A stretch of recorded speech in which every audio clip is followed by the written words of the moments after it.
ಉತ್ತರ ಕರ್ನಾಟಕ ನ್ಯೂಸ್, ಇದು ಕನ್ನಡದ ಉಸಿರು.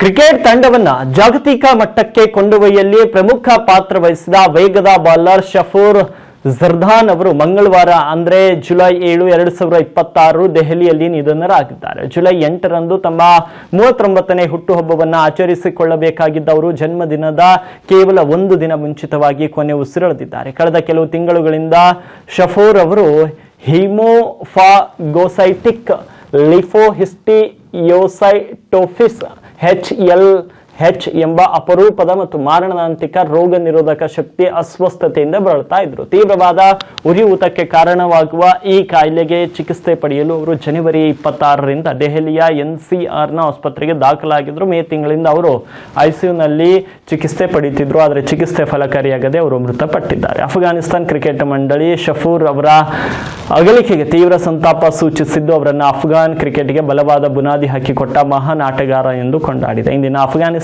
ತಂಡ ರೂಪುಗೊಳ್ಳುವಲ್ಲಿ ಶಫೂರ್ ಜರ್ದಾನ್ ಕೂಡ ಪ್ರಮುಖ ಪಾತ್ರವನ್ನು ವಹಿಸಿದರು. ಅಷ್ಟೇ ಅಲ್ಲದೆ ಯುವ ಆಟಗಾರರಿಗೆ ಸ್ಫೂರ್ತಿಯಾಗಿ ಕೂಡ ಅವರು ನಿಂತಿದ್ರು.